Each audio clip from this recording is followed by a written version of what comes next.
Ganpati Bappa Morya. Hi friends. तर चहा पोहे तर आपण नेहमीच खातो, आपला फेवरेट नाश्ता नाही का.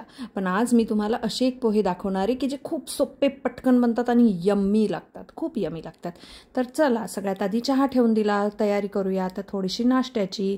चहा तर मी टाकलाय, कारण मी आणि माझी दीदी असते इथे. दीदी म्हणजे माझ्याकडे जी हाऊस हेल्प आहे ती. तर आमच्या दोघींचा चहा टाकलाय. आता बघा त्या पोह्यामध्ये मी भिजवले पोहे आणि मग त्याच्यामध्ये वरूनच थोडंसं लाल तिखट टाकलं, मीठ आणि हळद आणि साखर. ठीक आहे. आणि याच्यामध्ये छोट्याशा कढईमध्ये आता मी पुसून घेतली आणि तूप टाकलं आहे बरं का. आणि काहीच नाही, तुम्हाला कांदा नाही, शेंगदाणे नाही, काहीच गरज नाही. फक्त कोथिंबीर असेल तर शेवटी कोथिंबीर वरून टाकायची. जिरा मोहरीची फोडणी घेतली, पोहे त्याच्यामध्ये टाकले, छान मिक्स केले आणि नंतर मग आता आपण झाकून ठेवूयात पोह्यांना. छान छान छान कोथिंबीर टाकायची बरं का, असेल तर नक्की. आणि आता ते प्लेट त्याच्यावरती झाकून ठेवून दिली. नंतर मग चहा तोपर्यंत आपला उकळला होता इथे. मग गाळणी घेतली, पटकन चहा गाळून घेतला.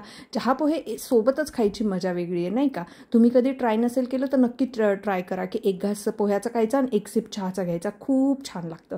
तर आता हे गरम होतं म्हणून कपड्यांनी पकडलं आणि दोघींच्या 2 प्लेट्स घेतल्या. दोघींना मी सर्व केलं. ती दुसरं काम करत होती. मग मी म्हटलं चल नाश्ता मी बनवते, तिलाही माझ्याच हातचे चहा पोहे आवडतात. टाळा, हे बघा आपला नाश्ता रेडी. कसा वाटलं सांगा व्हिडिओ. Bye, thank you.